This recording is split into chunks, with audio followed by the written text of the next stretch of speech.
A very good morning to all of you. We are starting with the first concept, with the first chapter, which is revision of accounts, final accounts. What is under final accounts? Come on, हाँ थोड़ा सा फटाफट answer चाहिए, कुछ लिखना नहीं है, बस रिकॉल करना है सारी चीजें. फाइनल अकाउंट्स हम कब बनाते हैं? कभी. फाइनल अकाउंट्स कभी भी बना सकते हो. मेजरली हम कब प्रिपेयर करते हैं? Eight the time of year and. मेरे को अगर फाइनल अकाउंट बनाना है तो मेरे को बेस क्या लगेगा? Come on. Trial balance. अगर मेरे को ट्रायल बैलेंस बनाना है तो बेस क्या लगेगा? Ledger account. अगर मेरे को लेजर अकाउंट बनाना है तो बेस क्या लगेगा? Journal entry. और मेरे को जर्नल एंट्री पास करनी है तो बेस क्या लगेगा? Financial transaction. यानी पहले फाइनेंशियल ट्रांजैक्शन होगा, फिर जर्नल होगा, फिर लेजर होगा, फिर लेजर को बैलेंस करके मैं ट्रायल बैलेंस निकालूंगा. और ट्रायल बैलेंस की हेल्प से मैं क्या प्रिपेयर करूंगा? फाइनल अकाउंट प्रिपेयर करूंगा. क्या फाइनल अकाउंट डिफर करता है अगर आप ट्रेडिंग सेक्टर से और सर्विस सेक्टर से हो तो? Yes, there are how many sector? 3. कौन कौन से? मैन्युफैक्चरिंग, ट्रेडिंग और सर्विस सेक्टर. अगर मैं मैन्युफैक्चरिंग की बात करूं तो मैन्युफैक्चरर के लिए फाइनल अकाउंट्स क्या होता है?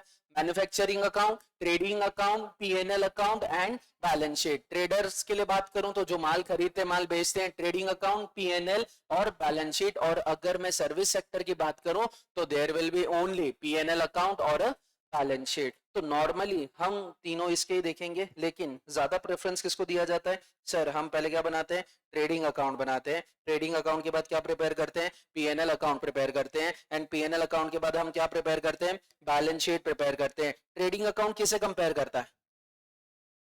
Come on. Trading account compare किसे करता है? सर ट्रेडिंग अकाउंट की डेबिट साइड का मतलब क्या होता है? एक्सपेंस. ट्रेडिंग साइड की क्रेडिट साइड का मतलब क्या होता है? इनकम. सर हम यहाँ क्या कंपेयर करते हैं? सर हम हमारी इनकम को किसके साथ कंपेयर करते हैं? एक्सपेंस के साथ. लेकिन यहाँ कौन सी इनकम कौन से एक्सपेंस कंपेयर किए जाते हैं? It will be compared by, हम क्या कंपेयर करते हैं? डायरेक्ट इनकम को कंपेयर करते हैं with direct expense to find out the profit and loss on the business organization. ये अगर मैं डायरेक्ट इनकम को डायरेक्ट एक्सपेंस के साथ कंपेयर कर रहा हूं तो फाइनल रिजल्ट क्या आएगा? It can be a gross profit, it can be a gross loss. या तो ग्रॉस प्रॉफिट रहेगा या ग्रॉस लॉस रहेगा. अब ग्रॉस प्रॉफिट ग्रॉस लॉस क्यों निकालते हो? ताकि मैं फाइंड आउट करूं कि मैं बिजनेस ऑर्गेनाइजेशन में कितना प्रॉफिट कमा रहा हूं. ये जो ग्रॉस प्रॉफिट और ग्रॉस लॉस रहता है, क्या ये ओवरऑल प्रॉफिट लॉस है क्या? नहीं सर, ये ओवरऑल प्रॉफिट लॉस नहीं है. जिस बिजनेस ऑर्गेनाइजेशन में, जो बिजनेस ऑर्गेनाइजेशन आप चला रहे हो, उस बिजनेस ऑर्गेनाइजेशन की वजह से आपको कितना प्रॉफिट हो रहा है, कितना लॉस हो रहा है, ये उसके बारे में बताता है. ये प्रॉफिट और लॉस में कहां ट्रांसफर करता हूं? पीएनएल अकाउंट में ट्रांसफर करता हूं. अगर मैं इसे पीएनएल में ट्रांसफर करता हूं तो पीएनएल मेरे को क्या शो करेगा? या तो नेट प्रॉफिट शो करेगा या नेट लॉस शो करेगा. अगर ग्रॉस प्रॉफिट आया तो पीएनएल के कौन सी साइड में ट्रांसफर किया जाएगा? क्रेडिट साइड में ट्रांसफर किया जाएगा. ग्रॉस लॉस आया तो कौन सी साइड में ट्रांसफर किया जाएगा? डेबिट साइड में ट्रांसफर किया जाएगा. और इसके बीच में क्या आएंगे? सर यहाँ पे आएंगे इन डायरेक्ट एक्सपेंस, यहाँ पे आएगी in direct income. Sir indirect expense और इनडायरेक्ट इनकम और जो ग्रॉस प्रॉफिट ग्रॉस लॉस है उसको कंपेयर करके मैं क्या फाइंड आउट करूंगा? Net loss. बैलेंस शीट में ट्रांसफर कर दी. शीट की कितनी साइड होती है? तो कौन कौन सी? एक होता है लाइबिलिटीज, दूसरा होता है एसेट. सर ये प्रॉफिट आप कहां ट्रांसफर करते हो? लाइबिलिटीज में. क्यों?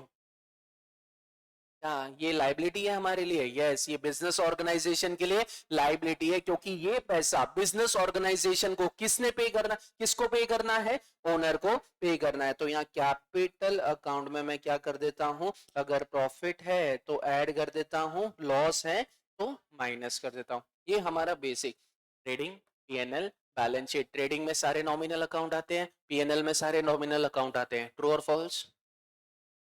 ट्रेडिंग में सारे नॉमिनल अकाउंट आते हैं. Trading account consists of all nominal accounts. This statement is false. Trading account consider only direct income and direct expense, not all the nominal accounts. सारे nominal account नहीं आते. Sir, what is mean by direct and what is mean by indirect? Direct का मतलब हो रहा है अगर तूने goods बनाने में कोई खर्चा किया है, अगर तूने goods खरीदने में कोई खर्चा किया है तो trading account में जाएगा. तूने goods market में बेचा तो trading के direct income में जाएगा. इसके अलावा तूने कोई भी चीज खरीदी या कोई भी चीज बेची, ये ट्रेडिंग अकाउंट में. Example salary. कि इनडायरेक्ट? सर इसमें इनडायरेक्ट है, डायरेक्ट है। और यहाँ क्वेश्चन में लिखा है wages and salary, wages and salary लिखा है, पहले क्या दिया हुआ है? वेजेस दिया हुआ है, जो सामने है उसको इज्जत दूंगा। वेजेस दिया हुआ, वेजेस कौन सा खर्चा है? डायरेक्ट खर्चा है, कहां जाएगा? ट्रेडिंग अकाउंट में चले जाएगा। सर अगर सैलरी एंड वेजेस दिया हुआ रहता, सर सैलरी एंड वेजेस दिया हुआ रहता तो सैलरी कौन सा अकाउंट है? सर नॉमिनल अकाउंट है। सैलरी कहां जाता है? पीएनएल में जाता है, तो सैलरी एंड वेजेस भी कहां चले जाएगा? पीएनएल में जाएगा। फर्स्ट वर्ड को इंपॉर्टेंस दोगे। there is any difference between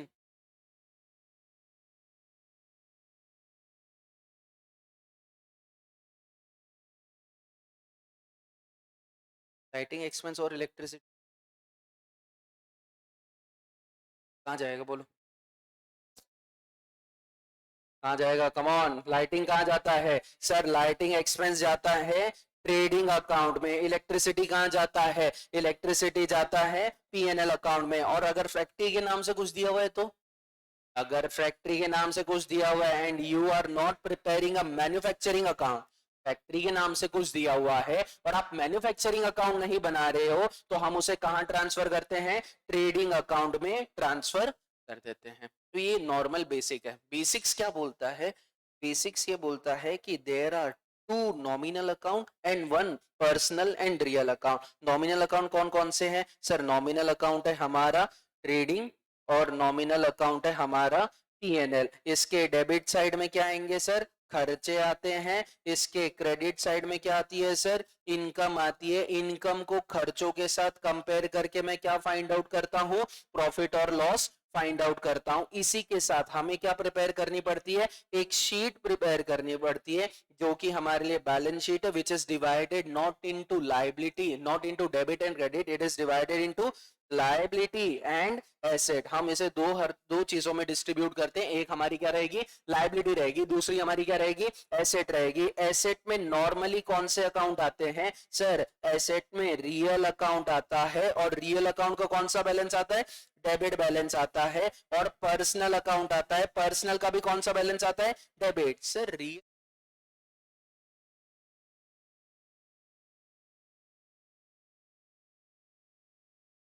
asset होती है, जिससे आपको फ्यूचर में पैसा लेना है, इसलिए क्या होता है? एसेट होता है। डेबिट में क्या आता है?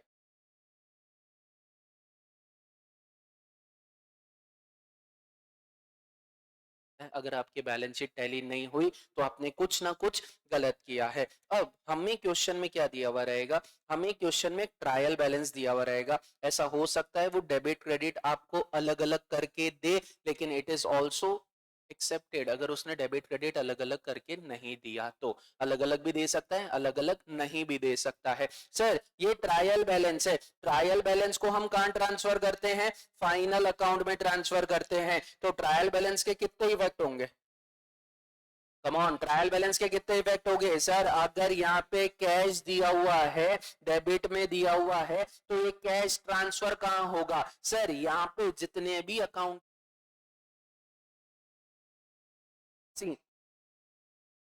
पर्सनल नॉमिनल, चेक कर लो वो क्या है? Real personal nominal. Real debit balance है, it will be transfer to the balance sheet asset side. Real debit कहां चले जाएगा?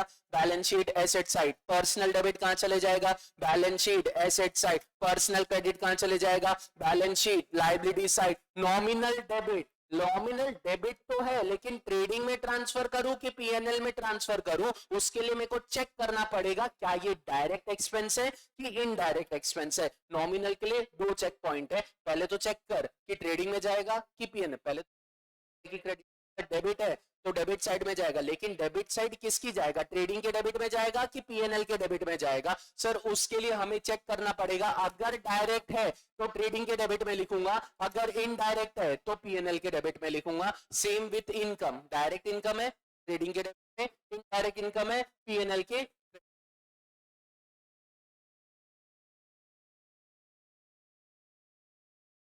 पैसे कम से अब इसके अलावा और कोई डायरेक्ट इनकम नहीं होती है। बची सारी की सारी इनकम आपके लिए क्या रहेगी? इनडायरेक्ट इनकम रहेगी। इसमें किसी को doubt? Online student, anybody having any doubt in this?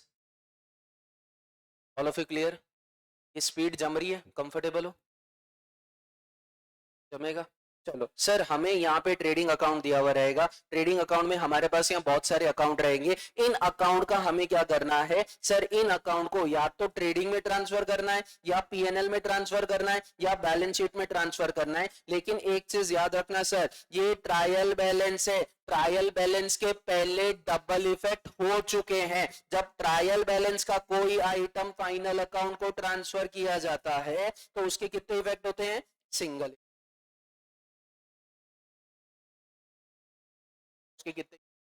Single देंगे। या तो वो क्या हो जाएगा, ट्रेडिंग में जाएगा, या पीएनएल में जाएगा, या बैलेंस शीट में जाएगा। इट इज नॉट पॉसिबल एक अकाउंट दो जगह जा रहा है। लेकिन वो कहां था? ट्रायल बैलेंस में था। ट्रायल बैलेंस वाला आइटम एक जगह ही जाएगा, या तो ट्रेडिंग, या पीएनएल, या balance sheet. Clear? Trial balance के नीचे आपको दी रहती है असली क्वेश्चन, जो कि क्या है आपके लिए? Adjustment. Sir what is mean bye adjustment? What is mean bye adjustment? Trial balance के नीचे आपको एडिशनल इंफॉर्मेशन दिए हुए रहेंगे। उस एडिशनल इंफॉर्मेशन को क्या बोला जाता है, यानी एडजस्टमेंट एक्चुअली है क्या? Sir this is error bye? नहीं, कौन सा एरर है ये? रेक्टिफिकेशन में चार एरर होते थे। Error of principal, error of commission, error of compensating, और एरर ऑफ ओमिशन। ये एडजस्टमेंट कौन सा एरर है सर? नॉर्मली एडजस्टमेंट में कौन सा एरर आता है? ओमिशन वाला एरर आता है। ओमिशन वाला एरर क्यों आता है? क्योंकि ये ट्रांजैक्शन आप बुक्स ऑफ अकाउंट्स में रिकॉर्ड करना भूल गए। अगर ये ट्रांजैक्शन आपने बुक्स ऑफ अकाउंट्स में रिकॉर्ड नहीं किया है तो इसका आपने क्या नहीं दिया है? डबल इफेक्ट नहीं दिया है। अगर आपने डबल इफेक्ट नहीं दिया, इसका मतलब ना ही इसने आपने रिकॉर्डिंग स्टेज में रिकॉर्ड किया है, ना ही पोस्टिंग स्टेज में पोस्ट किया है, ना ही बैलेंसिंग स्टेज में बैलेंस किया है। यानी ये ट्रांजैक्शन अभी तक आपके बुक्स ऑफ अकाउंट्स में रिकॉर्डेड था ही नहीं। अगर कोई ट्रांजैक्शन आपकी बुक्स ऑफ अकाउंट्स में रिकॉर्डेड नहीं है, जिसमें आप डायरेक्टली या इनडायरेक्टली इन्वॉल्व हो, तो वो ट्रांजैक्शन आपको रिकॉर्ड करना पड़ेगा। अगर उस ट्रांजैक्शन को आप रिकॉर्ड करते हो तो आपको उसके कितने इफेक्ट देने पड़ेंगे? आपको उसके डबल इफेक्ट देने पड़ेंगे। अगर आपको उसके डबल इफेक्ट देने पड़ेंगे तो एक चीज हमेशा याद रखना, एडजस्टमेंट एंट्री की दो इफेक्ट होते हैं। आपके एडजस्टमेंट एंट्री के कितने इफेक्ट होते हैं?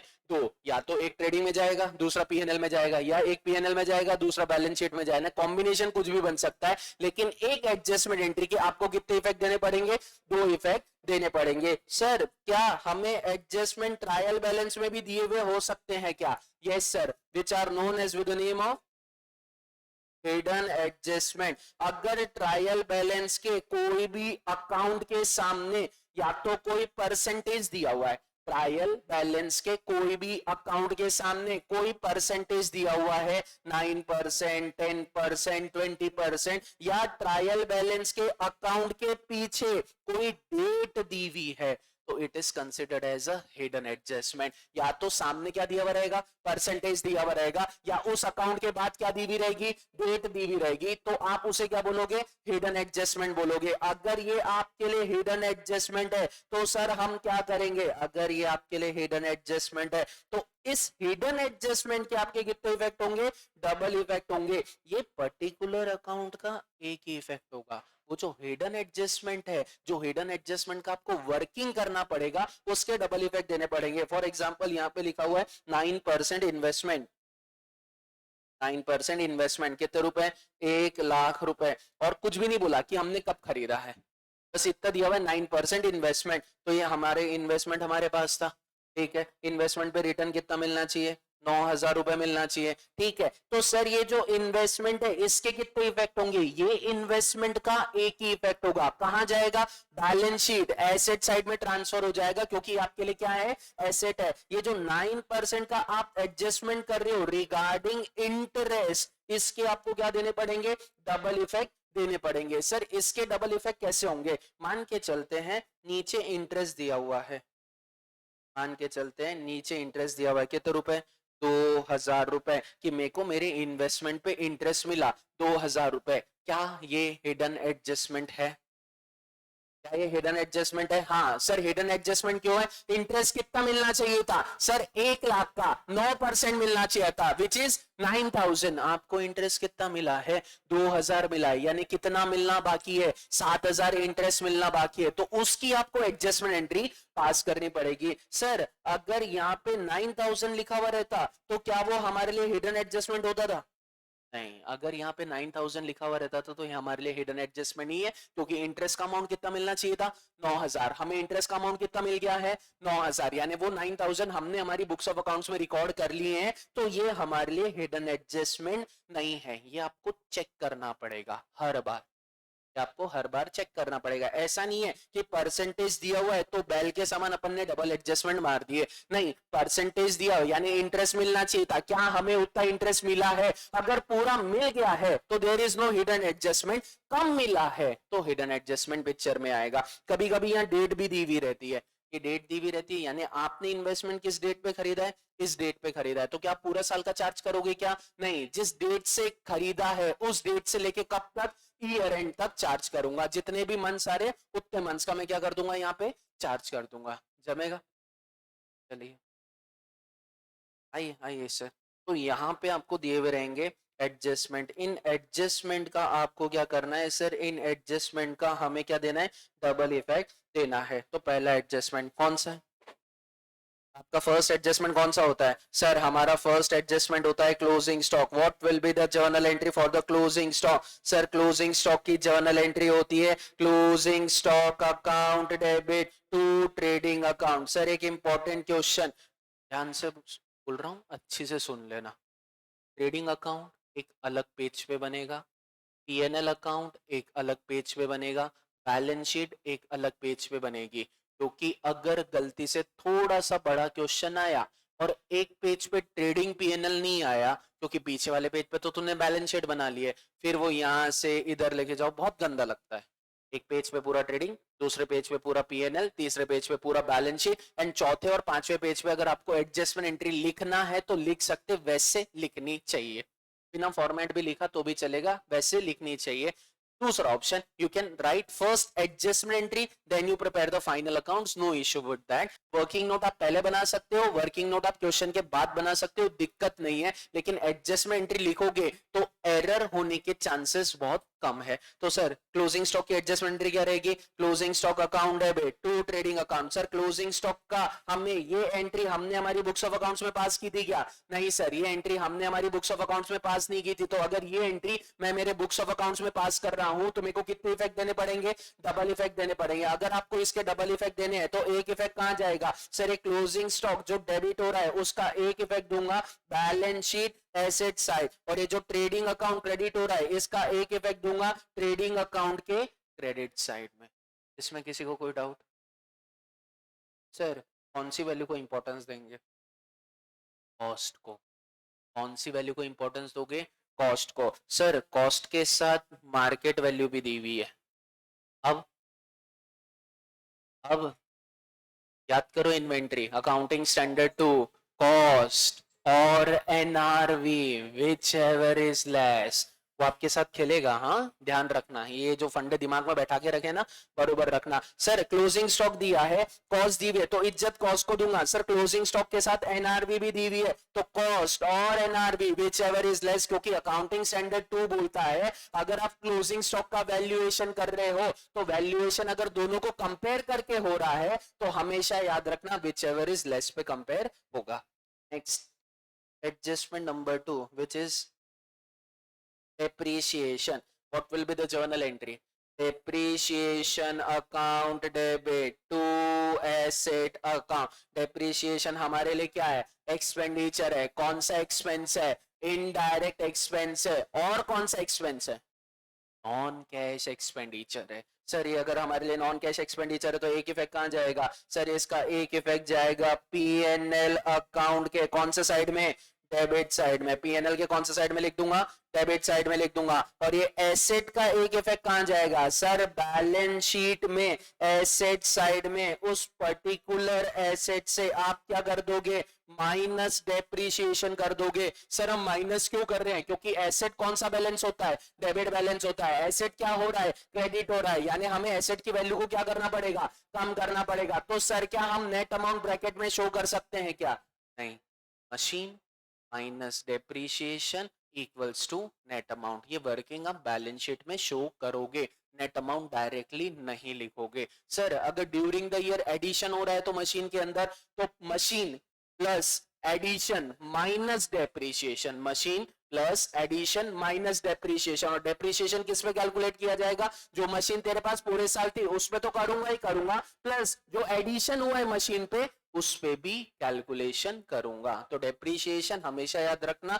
या तो पूरी मशीन पे कैलकुलेट होगा या जितने पीरियड के लिए आपने उस एसेट को यूज किया है उस पे कैलकुलेट होगा। डेप्रीशिएशन कैलकुलेट किस पे होता है,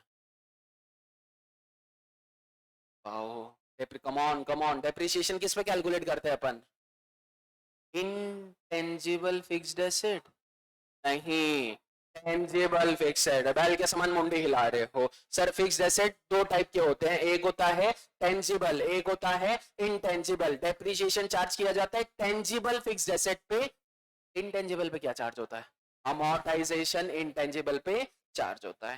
ठीक, next, coming to the next point, point number 3, outstanding expense. मतलब सर खर्चा हो गया है, खर्चे का पेमेंट अभी तक नहीं हुआ, ये ट्रांजैक्शन अभी तक आपने अपने बुक्स ऑफ अकाउंट्स में नहीं लिखा। सर ऊपर दी हुई थी सैलरी, लेकिन सैलरी कितना लिखा हुआ था, 11,000 लिखा हुआ था, और नीचे एडजस्टमेंट में बोला था 1 महीने की सैलरी आउटस्टैंडिंग है, यानी जो ऊपर सैलरी दी हुई है वो कितने महीने की है, 11 महीने की। 11 महीने की कितने रुपए, 11,000, तो 1 महीने का कितना हो जाएगा, 1,000 रुपए हो जाएगा। सर एक्सपेंस आउटस्टैंडिंग की एंट्री क्या होती है, अगर आपने एक्सपेंस का पेमेंट कर दिया रहता तो पेमेंट करने की एंट्री क्या होती थी, expense account debit to cash account. क्या हमने एक्सपेंस का पेमेंट किया है, नहीं, पैसा देना बाकी है, अगर पैसा देना बाकी है एंट्री हो जाएगी expense account debit to expense outstanding account. Sir expense कहां जाएगा, ये आपको चेक करना पड़ेगा कि ये खर्चा कौन सा है, क्या ये परचेज और प्रोडक्शन से रिलेटेड है तो ट्रेडिंग अकाउंट में जाएगा, अगर ये परचेज एंड प्रोडक्शन से रिलेटेड नहीं है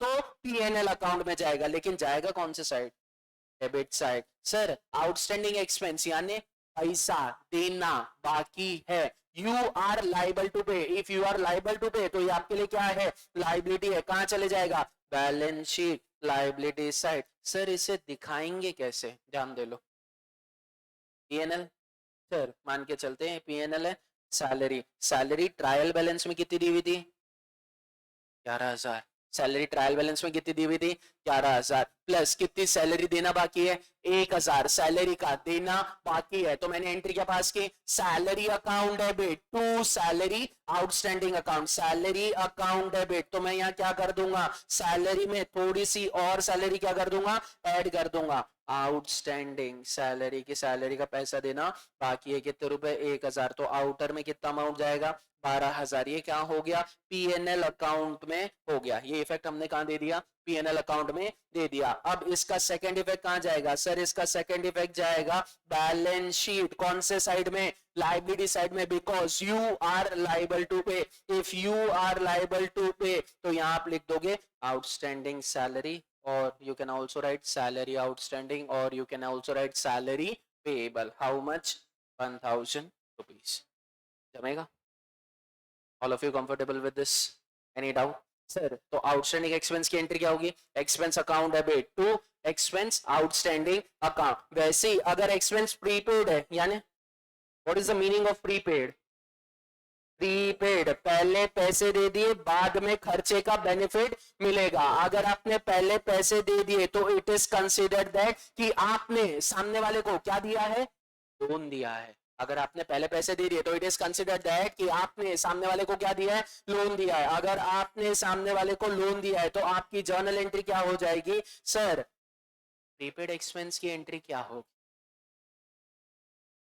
पैसे दिए ना हमने, कैश अकाउंट डेबिट, नहीं कैश अकाउंट क्रेडिट, नहीं सर, वो पैसे दिए वो तो हमने कब रिकॉर्ड कर लिया, पहले ही रिकॉर्ड कर लिया। अब हमें क्या करना है सर, अब हमें ये करना है कि ट्रायल बैलेंस में सैलरी कितनी दी हुई है, ये ट्रायल बैलेंस है सर, ट्रायल बैलेंस में सैलरी दी हुई है 15,000 और नीचे लिखा है we paid the salary 1,000 per month. Sir trial balance में सैलरी दी हुई है 15,000, नीचे एडजस्टमेंट में बोला है आप 1,000 महीने का देते थे, तो हमने कितने रुपए दे दिए अभी तक, 15,000 दे दिए, देना कितना चाहिए था 12,000। कौन सा प्रिंसिपल है, कम ऑन, ये क्या है, यानी मैं 15 रिकॉर्ड करूंगा कि 12 रिकॉर्ड करूंगा, 12 क्यों, it's principal, matching principal. Matching principal क्या बोलता है, इस साल का ट्रेडिंग, इस साल का पीएनएल, इसी साल के खर्चे और इसी साल की इनकम को रिकॉर्ड करेगा। अगर आपने कोई खर्चे का पेमेंट पहले कर दिया है, खर्चा बाद में होने वाला है, तो वो पेमेंट को पीएनएल अकाउंट रिकॉर्ड नहीं करेगा। तो क्या मैं सैलरी को 15,000 पे रिकॉर्ड कर सकता हूं क्या, नहीं सर, सैलरी कितनी दिख रही है 15,000, जबकि दिखना कितना चाहिए 12,000। सैलरी अपनी औकात से क्या दिख रही है, ज्यादा दिख रही है। सैलरी कौन सा बैलेंस है, डेबिट बैलेंस, सैलरी को क्या करना पड़ेगा, कम करना पड़ेगा। तो एंट्री क्या हो जाएगी, prepaid salary account debit to salary account, prepaid salary account debit to salary account. Sir इसका इफेक्ट क्या देंगे, प्रीपेड सैलरी, हमने सैलरी का पेमेंट जल्दी कर दिया। अगर आपने सैलरी का पेमेंट जल्दी कर दिया तो इस पेमेंट का बेनिफिट आपको कब मिलेगा, फ्यूचर में मिलेगा। जिस चीज का बेनिफिट आपको फ्यूचर में मिलता है उसे हम क्या बोलते हैं, एसेट बोलते हैं। तो सर एक इफेक्ट कहां जाएगा, बैलेंस शीट एसेट साइड में जाएगा। दूसरा इफेक्ट कहां जाएगा, सैलरी कौन सा अकाउंट है, नॉमिनल अकाउंट है, कहां जाएगा, पीएनएल अकाउंट के कौन सा साइड में लिख दूंगा, क्रेडिट साइड में। नहीं सर, फॉर बेटर डिस्क्लोजर हम क्या करते हैं, सैलरी अकाउंट में से जितनी एक्सेस सैलरी है which is known as with the name of prepaid salary, वो हम क्या कर देते हैं, माइनस कर देते हैं। अगर आप साइड चेंज करोगे तो आपका साइन भी क्या हो जाएगा, चेंज हो जाएगा। सैलरी क्या होना चाहिए था, क्रेडिट होना चाहिए था, आपने सैलरी को कौन सी साइड में लिखा, एडजस्टमेंट वाले को डेबिट साइड में लिखा। तो अगर तो क्रेडिट से डेबिट लेके आ रहा है तो क्रेडिट में होना चाहिए था प्लस, तो डेबिट में क्या हो जाएगा, माइनस। और अगर आप माइनस कर रहे हो, दिख रहा है कुछ अलग, ब्रैकेट, कृपया करके ब्रैकेट डालें। अगर आप ब्रैकेट नहीं डालोगे तो चीजें समझेगी नहीं, कृपया करके ब्रैकेट डालें। तो ये हो गया पीएनएल अकाउंट में कि हमने इसका इफेक्ट कहां दे दिया, पीएनएल में दे दिया। सर इसका सेकंड इफेक्ट कहां दिया जाएगा, इसका सेकंड इफेक्ट दिया जाएगा बैलेंस शीट। बैलेंस शीट में कौन सी साइड में दूंगा, एसेट साइड में दूंगा। एंट्री क्या होगी, सॉरी क्या लिखेंगे आप, प्रीपेड सैलरी, कितने रुपए, 3,000 रुपए। अगर मैंने सैलरी एडवांस में दिया रहता तो, अगर मैंने सैलरी एडवांस में दे दी रहती तो क्या सेम इफेक्ट होता था, yes sir, this is also known as with the name of advance salary. आपने दी है, आपको मिली नहीं है, आपने दी है। इसे प्रीपेड भी बोला जाता है, इसे एडवांस भी बोला जाता है कि आपने पैसा एडवांस में दे दिया। तो वो खर्चा मैं मेरी पीएनएल में, पीएनएल और ट्रेडिंग सीधा बोलता है, मैं इस साल के पीएनएल में, इस साल के ट्रेडिंग में, इसी साल के खर्चे और इसी साल की इनकम को इंपॉर्टेंस दूंगा। इसके अलावा कोई खर्चे, कोई इनकम को इंपॉर्टेंस नहीं दूंगा।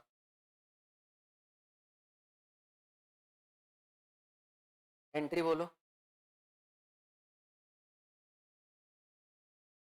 What is the journal entry for income receivable, पैसे मिलने की एंट्री क्या होती थी, cash account debit to income account. क्या हमें पैसे मिले हैं, नहीं sir, income receivable account debit to income account. Sir हमको सैलरी के पैसे मिलने चाहिए थे ड्यूरिंग द ईयर 1,20,000 और हमारे ट्रायल बैलेंस में सैलरी क्रेडिट साइड में कितना दिख रहा है, सर हमारे ट्रायल बैलेंस के क्रेडिट साइड में सैलरी दिख रहा है 1,10,000 रुपए। मिलने कितने चाहिए थे, 1,20,000, यानी ड्यूरिंग द ईयर की तेरी सैलरी कितनी है, 1,20,000। मोबाइल बैग के अंदर रख दो, मैडम आप भी, भैया जी आप भी।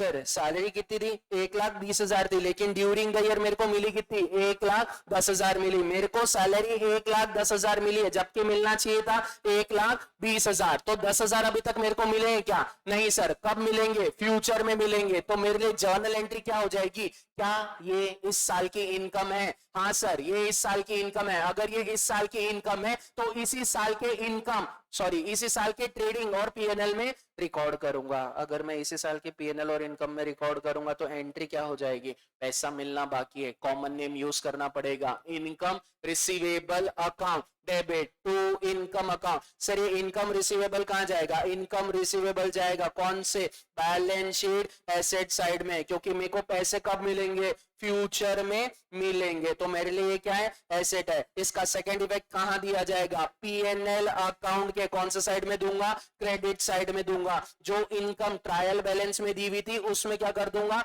ऐड कर दूंगा।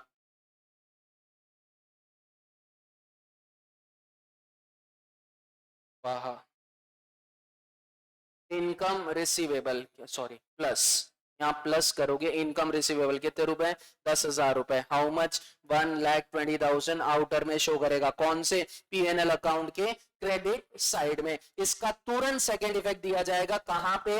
बैलेंस शीट एसेट साइड में दूंगा। Sir balance sheet asset side में कहां देंगे? बैलेंस शीट एसेट साइड में कहां लिख देंगे? इनकम रिसीवेबल के नाम से एसेट साइड में कितने रुपए? 10,000। जमेगा? इसमें एक और होता है, क्या होता है?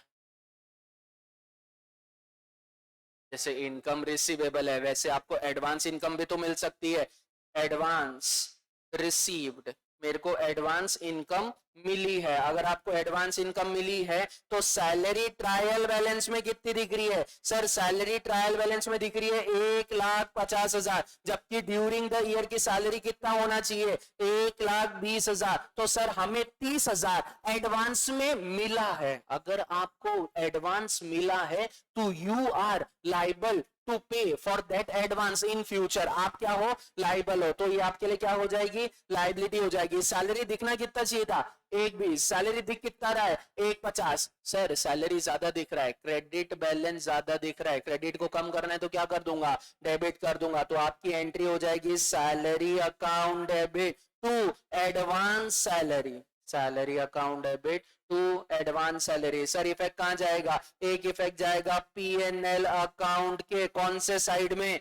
क्रेडिट साइड में। दूसरा इफेक्ट जाएगा बैलेंस शीट के कौन से साइड में? लाइबिलिटी साइड में। सर कैसे दिखाओगे? ध्यान दो, ये इनकम है।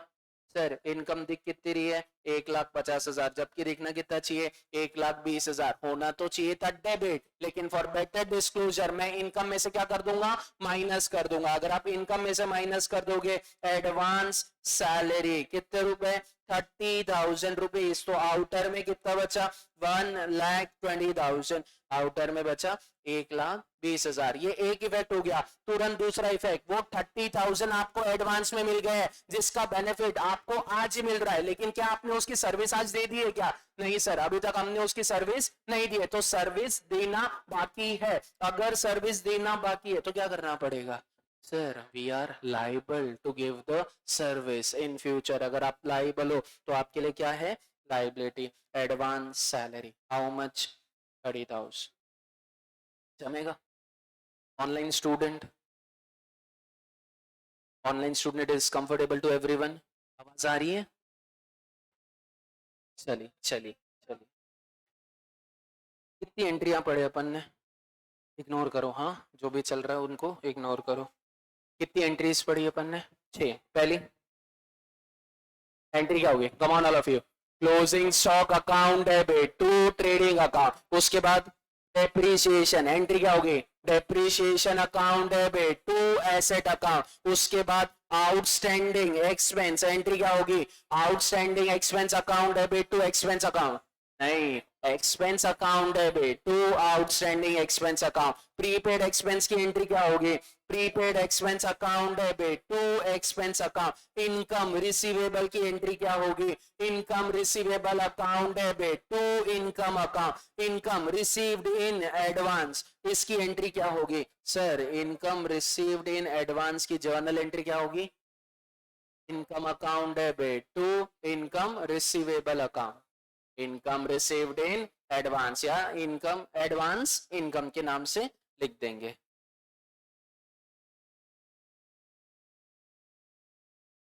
स्वाहा। चलिए, all of you comfortable with this? Online student आवाज आ रही है? Online student, it is clearly audible to everyone? हाँ, ग्रुप पे डाल देना, लिंक वापस ज्वाइन कर ले फास्ट। ये 6 एंट्रियां हो गई। अब ये तो नॉर्मल था,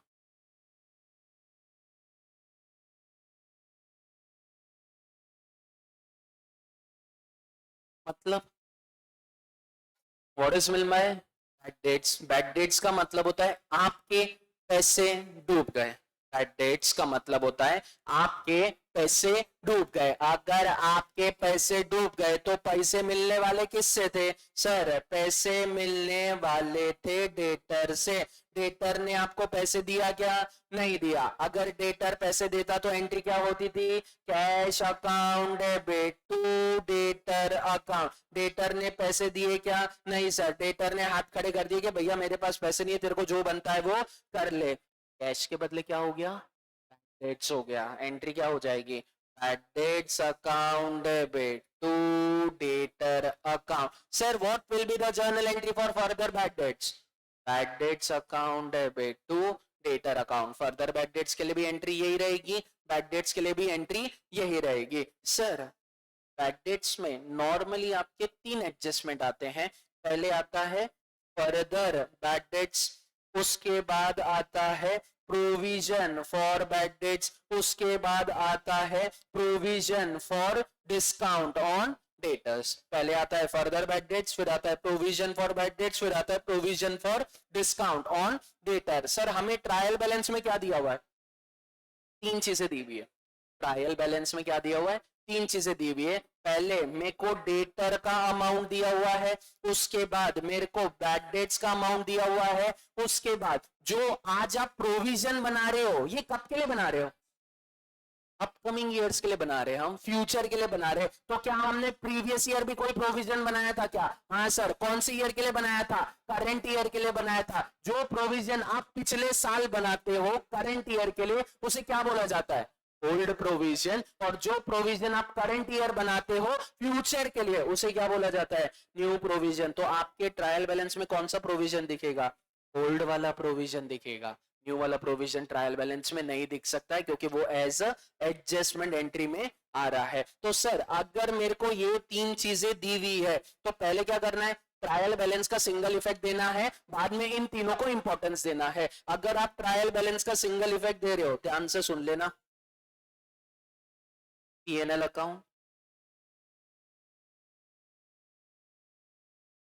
balance sheet, asset side. Balance sheet के एसेट साइड में सबसे पहले क्या लिख दूंगा? डेटर, क्योंकि वो एसेट में आता है। P&L के डेबिट साइड में क्या लिख दूंगा? Bad debts. और P&L के क्रेडिट साइड में क्या आ जाएगा? ओल्ड प्रोविजन, क्योंकि ओल्ड प्रोविजन कौन सा बैलेंस में दिया हुआ रहेगा? क्रेडिट बैलेंस में दिया हुआ रहेगा। तो P&L के क्रेडिट साइड में ओल्ड प्रोविजन लिख दूंगा। ये मैंने ट्रायल बैलेंस के क्या दे दिए? सिंगल इफेक्ट दे दिए। ट्रायल बैलेंस में मेरे को 3 चीजें दी हुई थी, तीनों चीजों का मैंने क्या दे दिया सर? सिंगल इफेक्ट दे दिया।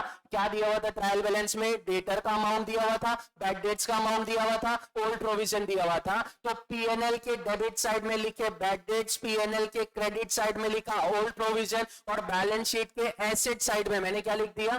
डेटर लिख दिया। बैलेंस शीट के एसेट साइड में क्या आ गया सर? डेटर आ गया। तीनों के सिंगल सिंगल इफेक्ट हो गए। अब नीचे एडजस्टमेंट एंट्री दी हुई है। एडजस्टमेंट एंट्री कैसे भी दी हुई हो, फॉर्मेट हमेशा यही रहेगा। एडजस्टमेंट एंट्री आपको कैसे भी दी हो, आपका फॉर्मेट हमेशा यही रहेगा। सबसे पहले पिक्चर में कौन आएगा? सर, सबसे पहले पिक्चर में आएंगे फर्दर बैड डेट्स। सबसे पहले पिक्चर में, भले वो लास्ट में दिया हुआ हो, सबसे पहले इज्जत किसको देना है? फर्दर बैड डेट्स को। उसके बाद जो बैलेंस बचा उस पे प्रोविजन फॉर बैड डेट्स को। उसके बाद जो बैलेंस बचा उस पे provision for discount on debtors को, सबसे पहले इज्जत दोगे फर्दर बैड डेट्स को। डेटर के साथ अगर एडजस्टमेंट और होंगे तो ये हमेशा याद रखना, ये लास्ट 3 एडजस्टमेंट है, उसमें से थर्ड वाला है फर्दर बैड डेट्स, सेकंड वाला है provision for bad debts, third वाला है प्रोविजन फॉर डिस्काउंट। इसके अलावा भी डेटर के साथ एडजस्टमेंट हो सकते हैं जिसमें आपको उनको कोई इज्जत देने की जरूरत नहीं है। सबसे पहले क्या रहेंगे फर्दर बैड डेट्स, फिर क्या आएंगे प्रोविजन फॉर बैड डेट्स, फिर क्या आएगा प्रोविजन फॉर डिस्काउंट। तो सर वैल्यूएशन कैसे होगा, हमेशा याद रखना सबसे पहले फर्दर बैड डेट्स माइनस होंगे। फर्दर बैड डेट्स की एंट्री क्या होगी, bad debts account debit to debtor account. Bad debts account क्या हो रहा है, डेबिट हो रहा है, बैड डेट्स अकाउंट डेबिट हो रहा है। बैड डेट्स मेरे लिए क्या है, खर्चा है। कौन सा खर्चा है, इनडायरेक्ट एक्सपेंस है। बैड डेट्स को क्या करूंगा सर, तो ट्रायल बैलेंस वाले बैड डेट्स है ना, उसमें मैं क्या ऐड कर दूंगा, फर्दर बैड डेट्स ऐड कर दूंगा। जो ट्रायल बैलेंस वाले बैड डेट्स है, जो आपने सिंगल इफेक्ट दिया था, वो आप क्या करोगे फर्दर बैड डेट्स उसमें ऐड कर दोगे। सर ये तो एक इफेक्ट हो गया, दूसरा इफेक्ट आप कहां दोगे, सर डेटर में से क्या करूंगा, फर्दर बैड डेट्स माइनस कर दूंगा। सर डेटर में से हम फर्दर बैड डेट्स माइनस क्यों कर रहे हैं, क्योंकि डेटर में से मैं फर्दर बैड डेट्स इसलिए माइनस कर रहा हूं कि ये कुछ और अमाउंट है जो कि मेरे को डेटर से मिलने वाला नहीं है। अगर मेरे को मिलने वाला नहीं है तो उस अकाउंट से उस डेटर को क्या करो, हटाओ। अगर आप हटा रहे हो तो हटाने की एंट्री होती है bad debts account debit to debtor account. Bad debts कहां जाता है, पीएनएल अकाउंट के डेबिट साइड में जाता है। डेटर कहां जाता है, बैलेंस शीट एसेट साइड में लिखता हूं। सर डेटर तो क्रेडिट बैलेंस है, आप एसेट में कैसे लिखोगे, डेटर में से क्या माइनस कर देता हूं, फर्दर बैड डेट्स माइनस कर देता हूं। आना चाहिए था लाइबिलिटी साइड में, बट फॉर बेटर डिस्क्लोजर हमने एसेट साइड में शो किया। अगर आप साइड चेंज करोगे आपका साइन भी क्या हो जाएगा, चेंज हो जाएगा, तो हमने साइन भी चेंज कर दिया। पहली एडजस्टमेंट खत्म। अब ये जो अमाउंट बचा है, अब ये जो अमाउंट बचा है, इतना पैसा मेरे को फ्यूचर में डेटर से लेना है। ये जो अमाउंट बचा है, इतना पैसा मेरे को फ्यूचर में किससे लेना है, डेटर से लेना है। लेकिन इसमें भी मेरे को ऐसा लग रहा है कि फ्यूचर में पैसे डूब सकते हैं। कौन सा कंसेप्ट है, वेल डन। इनकी नहीं होता है नालायक को। प्रूडेंस बाबा बोलते हैं कि जो आपको ऐसा लग रहा है कि फ्यूचर में आपका खर्चा होने वाला है, आपको ऐसा लग रहा है कि फ्यूचर में आपका लॉस होने वाला है, उस खर्चे का, उस लॉस का आप आज ही क्या कर सकते हो, प्रोविजन बना सकते हो। सर प्रोविजन बनाने की एंट्री क्या होती है, प्रोविजन बनाने की सिंपल एंट्री होती है PNL account debit to provision account. आप कोई भी चीज का प्रोविजन बनाओ, एंट्री हमेशा सेम रहेगी, PNL account debit to provision account. Sir मैं यहाँ प्रोविजन किसके लिए बना रहा हूँ, प्रोविजन फॉर बैड डेट्स के लिए बना रहा हूं, तो एंट्री क्या हो जाएगी, PNL account debit to provision for bad debts account. Sir PNL account क्या हो रहा है, डेबिट हो रहा है। लेकिन सर अगर हमें परसेंटेज दिया हुआ है तो इज्जत कौन से अमाउंट को देना है, ये अमाउंट को देना है कि ये वाली अमाउंट को देना है। हमेशा याद रखना after deducting further bad dates, तेरी डेटर की जो अमाउंट रहेगी उस अमाउंट पे तू क्या कैलकुलेट करेगा, provision for bad debts calculate करेगा after deducting further bad debts. यानी at the time of year end आपको डेटर से असली में कितना पैसा लेना है, after deducting your all bad debts and the all adjustment, हमको डेटर से अब इतने रुपए लेने हैं, उस अमाउंट पे आप क्या कैलकुलेट करोगे, provision for bad debts calculate करोगे। यानी provision for bad debts is calculated after deducting further bad debts. आपने provision for bad debts calculate किया, प्रोविजन फॉर बैड डेट्स की एंट्री होगी PNL account debit to provision for bad debts account. Sir एक effect कहां जाएगा, PNL में, तो PNL में कहां लिखोगे, जहां पे आपने ट्रायल बैलेंस वाले बैड डेट्स लिखे थे, उसके बाद आपने उसमें फर्दर बैड डेट्स ऐड किए थे, वहीं पे आप क्या ऐड कर दोगे, प्रोविजन फॉर बैड डेट्स। ये कौन सा प्रोविजन है, ये कौन सा प्रोविजन है, ये नया प्रोविजन आपने बनाया है, कौन से ईयर के लिए, फ्यूचर वाले के लिए। हमारे पास एक ऐसा भी प्रोविजन है जो प्रीवियस ईयर बनाया गया था, किसके लिए,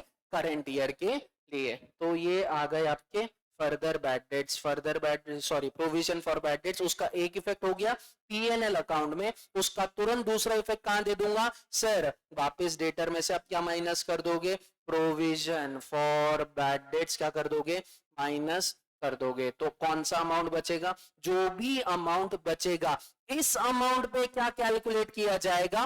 provision for discount. Further bad debts minus करने के बाद जो अमाउंट बचा उस पे provision for bad dates, provision for bad debts minus करने के बाद जो अमाउंट बचा उस पे प्रोविजन फॉर डिस्काउंट। आप यहां से क्या कर दोगे? माइनस कर दोगे। What will be the journal entry for provision for discount? PNL account है टू प्रोविजन फॉर डिस्काउंट। तो एक इफेक्ट क्या कर दूंगा?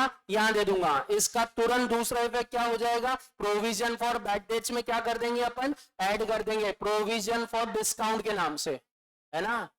नहीं, ये प्रोविजन फॉर बैड डेट्स है। ये किसका ट्रीटमेंट चल रहा है? सर ये बैड डेट्स का ट्रीटमेंट चल रहा है। इसमें डिस्काउंट को क्लब मत करो। If there is a discount allowed, अगर डिस्काउंट डेबिट साइड में दिख रहा है तो डिस्काउंट के अंदर आप प्रोविजन फॉर डिस्काउंट ऐड कर सकते हो, नहीं तो प्रोविजन फॉर डिस्काउंट आप अलग से शो करोगे पीएनएल में। सर दो चीजें हो सकती है, अगर आपको ट्रायल बैलेंस में डिस्काउंट अलाउड दिया है या ट्रायल बैलेंस के डेबिट साइड में डिस्काउंट दिख रहा है तो इसमें आप प्रोविजन फॉर डिस्काउंट को क्या कर सकते हो? ऐड करके आउटर में टोटल अमाउंट लिख सकते हो। या फिर अगर डिस्काउंट नहीं दिख रहा है तो provision for discount on debtor आप अलग से पीएनएल अकाउंट में क्या करोगे? शो करोगे। कृपया करके इसे बैड डेट्स में एडजस्ट मत करें, क्योंकि बैड डेट्स टोटली अलग कंसेप्ट है, प्रोविजन फॉर डिस्काउंट टोटली अलग कंसेप्ट है। What is the difference between bad debts and discount? Come on, पहले बैड डेट्स का मतलब, बैड डेट्स का मतलब यानी सामने वाले ने पैसे डुबा दिए। डिस्काउंट का मतलब मेरे को सामने वाले से पैसा जल्दी लेना है, इसकी वजह से मैं क्या दे रहा हूं? डिस्काउंट दे रहा हूं। दोनों का कंसेप्ट अलग है तो दोनों को साथ में मर्ज मत करना, दोनों को अलग अलग दिखाना। इसके बाद जो यहाँ पे डेटर में से पहले क्या माइनस किया? कौन?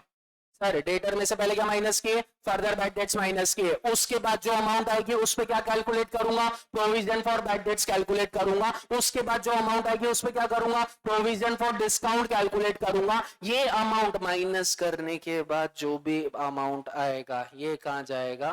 बैलेंस शीट के एसेट साइड के आउटर साइड में जाएगा with the name of debtor. अब क्या ये यहीं खत्म हो गया?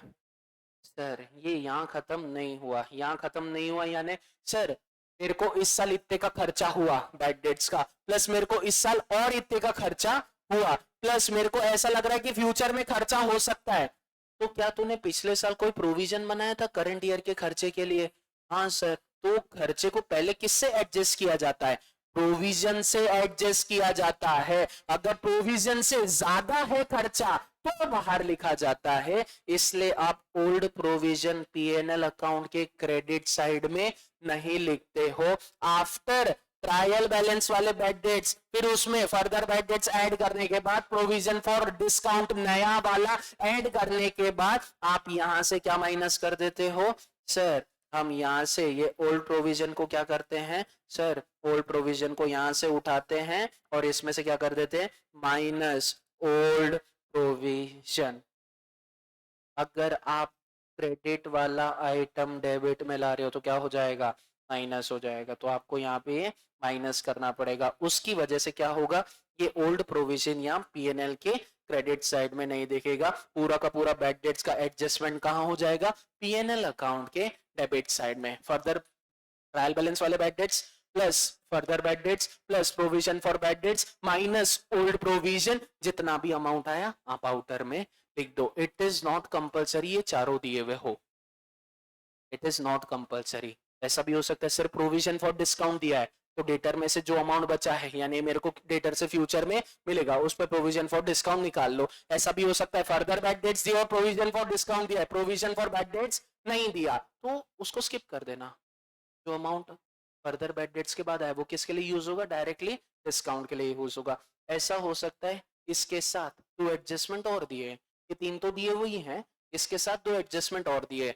एक डेटर का एडजस्टमेंट कहाँ होता है? तो दो एडजस्टमेंट डेटर के और होते हैं। कौन कौन से होते हैं? इंटरडेट कैंसल यानी एक मेरा जो डेटर है उससे मेरे को 40,000 लेना है और उसी को मेरे को कितने रुपए और देना है, 20,000 रुपए और देना है। तो ऐसा करेंगे क्या, वो मेरे को 40,000 रुपए देगा, फिर मैं उसको 20,000 रुपए दूंगा, कि डायरेक्टली उसको बोल दूंगा एक काम कर तू मेरे को कितने रुपए दे देना, 20,000 दे देना। एग्जाम्पल को और बेटर करता हूं, मेरे को डेटर से लेने हैं 40,000, लेकिन उसी बंदे को मेरे को देने हैं 10,000।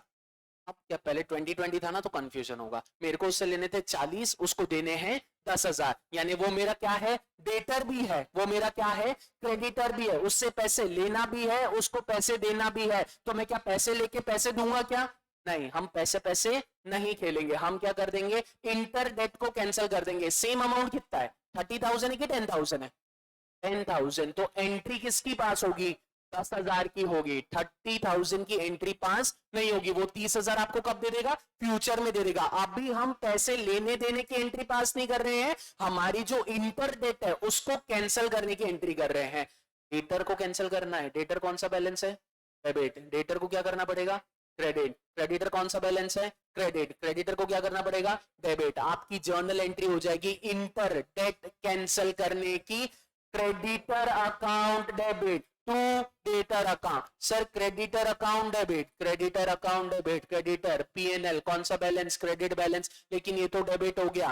तो बैलेंस शीट लायबिलिटी साइड में क्रेडिटर से आप क्या कर दोगे, माइनस कर दोगे। इसका तुरंत सेकंड इफेक्ट कहां दिया जाएगा, सर इसका तुरंत सेकंड इफेक्ट डेटर में दिया जाएगा, लेकिन डेटर में दूंगा कहां, फर्दर बैक डेट्स के पहले। मैंने जब ये 3 एडजस्टमेंट आपको पढ़ाए थे तो मैंने आपको बोला था ये लास्ट 3 एडजस्टमेंट है, इसके अलावा अगर डेटर के साथ कोई एडजस्टमेंट हो रहा है तो सबसे पहले वो एडजस्टमेंट होगा। इसके अलावा अगर डेटर के साथ कोई एडजस्टमेंट हो रहा है तो सबसे पहले वो एडजस्टमेंट होगा, उसके बाद फर्दर बैक डेट्स, उसके बाद प्रोविजन फॉर बैक डेट्स, उसके बाद प्रोविजन फॉर डिस्काउंट। एक और है, ये तो इंटरडेट कैंसिल हो गया। इंटरडेट कैंसिल की एंट्री क्या होती है, सर इंटरडेट कैंसिल की एंट्री होती है creditor account debit to debtor account. Creditor account debit हो रहा है, बैलेंस शीट लायबिलिटी साइड से क्या कर दूंगा, माइनस कर दूंगा। डेटर अकाउंट क्रेडिट हो रहा है, बैलेंस शीट एसेट साइड से डेटर में से क्या कर दूंगा, माइनस कर दूंगा। किसी को इसमें कोई डाउट, एंट्री कितने की पास करोगे, 10,000 की 30,000, 10,000 की पास करोगे, 30,000 की नहीं करनी है, 30,000 वो हमें कब दे देगा, फ्यूचर में दे देगा। डेटर के साथ एक और एडजस्टमेंट होता है जिसे बोला जाता है सेल ऑन अप्रूवल बेसिस।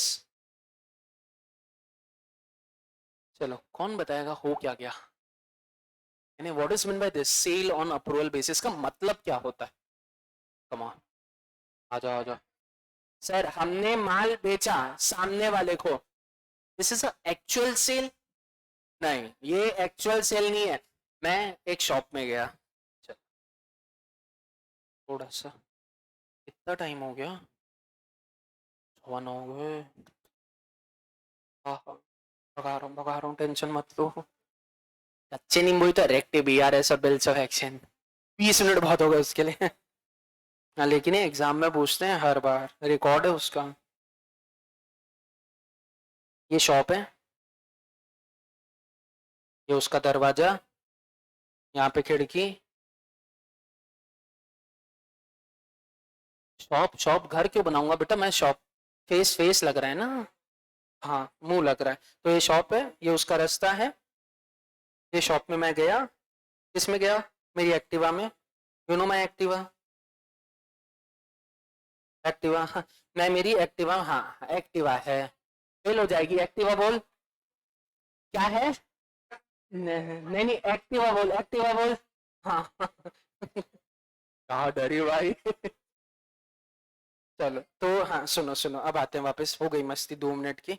हाँ तो ये शॉप में मैं गया, यहाँ पे क्या मिलता है, शर्ट मिलते हैं, ठीक है। ये शॉप में गया, मेरे को कितने शर्ट पसंद आए, 10 शर्ट पसंद आए, लेकिन मेरी मम्मी ने बोला था सिर्फ 3 शर्ट ही खरीदना है। मेरे को शर्ट कितने पसंद आए, 10, मम्मी ने बोला 3 ही खरीदना है। तो मैं क्या किया, 1 डब्बा, 2 डब्बा, 3 डब्बा, ऐसे 10 डब्बे लेके एक्टिवा के सामने रख के घर लेके आ गया और मैंने यहाँ के जो मालिक है उसको क्या बोला कि मैं घर पे जाके शर्ट पहन के देखता हूं, मेरे को मेरे कांच के सामने ही देखना अच्छा लगता है, अगर मेरे को शर्ट अच्छा लगा तो मैं रखूंगा, मेरे को शर्ट अच्छा नहीं लगा तो मैं नहीं रखूंगा।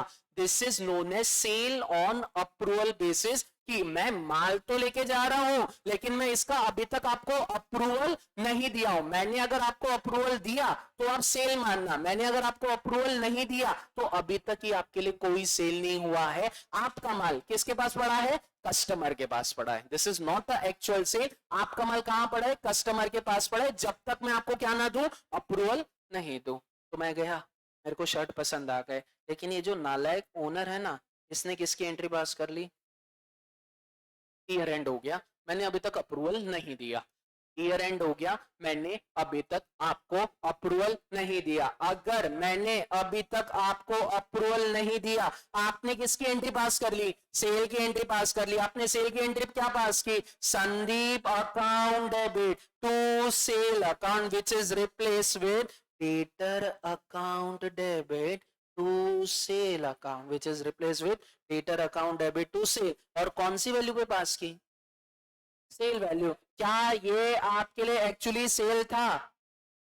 अब क्या ये आपके लिए एक्चुअली सेल था? नहीं सर, ये हमारे सेल था ही नहीं, फिर भी हमने सेल की एंट्री पास कर दी। जब माल बिका ही नहीं, तूने सेल की एंट्री पास कर दी, तो उस एंट्री को आपको क्या करना पड़ेगा? रिवर्स करना पड़ेगा। होनी चाहिए थी सेल की एंट्री, लेकिन हुई क्या? नहीं। आपको उस एंट्री को क्या करना पड़ेगा? रिवर्स करना पड़ेगा। अगर आप उस एंट्री को रिवर्स करोगे तो आपकी जर्नल एंट्री क्या हो जाएगी? Sale account debit to debtor account. कौन सी वैल्यू पे? सेल वैल्यू पे। कौन सी वैल्यू पे? मार्केट वैल्यू पे। या तो सेल वैल्यू या मार्केट वैल्यू, दोनों अलग अलग है? नहीं, दोनों सेम है। ये पहला। सर हमने हमारा माल बेच दिया था, अगर हमने हमारा माल बेच दिया जबकि एक्चुअली वो बिका था, क्या वो सेल ऑन अप्रूवल के लिए गया था, लेकिन मैंने किसकी एंट्री पास कर ली? सेल की एंट्री पास कर ली। मैंने सेल की एंट्री पास कर ली तो मेरा सेल क्या दिख रहा है? ज्यादा दिख रहा है। मेरा डेटर भी क्या दिख रहा है? ज्यादा दिख रहा है। आपका सेल भी ज्यादा दिख रहा है, आपका डेटर भी ज्यादा दिख रहा है, तो उसके लिए आपको क्या करना पड़ेगा? दोनों को कम करना पड़ेगा। सेल ज्यादा दिख रहा है, सेल को कम करो, डेटर ज्यादा दिख रहा है, डेटर को कम करो, तो आपकी जर्नल एंट्री क्या हो जाएगी? सर हमारी जर्नल एंट्री हो जाएगी sale account debit to debtor account on market value. इसके वजह से किसी चीज को इंपैक्ट पड़ा क्या? हाँ, किसको इंपैक्ट पड़ा? क्लोजिंग स्टॉक को इंपैक्ट पड़ा, क्योंकि मैं मेरे गोडाउन में गया, जितने डब्बे थे उतने गिना और वैल्यूएशन कर लिया, जबकि मेरा माल किसके पास पड़ा है? कस्टमर के पास अभी भी पड़ा है। तो इसके वजह से आपका क्या बढ़ जाएगा? क्लोजिंग स्टॉक बढ़ जाएगा। सर बढ़ क्यों जाएगा? सर ये जो माल हमारा कस्टमर के पास पड़ा है, ये भी तो हमारे गुड्स है। अगर माल बढ़ जाएगा तो हमें किसकी एंट्री पास करनी पड़ेगी? क्लोजिंग स्टॉक की एंट्री पास करनी पड़ेगी। Closing stock account debit to trading account. Closing stock account debit to trading account. Sale, sale में से क्या हो जाएगा? माइनस हो जाएगा। डेटर, डेटर में से क्या हो जाएगा? माइनस हो जाएगा। Closing stock, actual closing stock में क्या हो जाएगा? ऐड हो जाएगा। जो आपकी फर्स्ट जर्नल एंट्री थी closing stock account debit to trading account, उसमें सेल ऑन अप्रूवल वाला भी क्या कर दूंगा? ऐड कर दूंगा। सर कौन सी वैल्यू पे रिकॉर्ड करेंगे? नहीं, it will be always recorded on cost. आप किस पे रिकॉर्ड करोगे? कॉस्ट पे रिकॉर्ड करोगे। तो सेल ऑन अप्रूवल के दो एडजस्टमेंट होते हैं, एक होता है सेल को रिवर्स करना और दूसरा होता है क्लोजिंग स्टॉक को बढ़ाना। जो सेल को रिवर्स होगा वो किस पे होगा? सेल वैल्यू पे होगा। जो क्लोजिंग स्टॉक की एंट्री पास करोगे वो किस पे पास करोगे?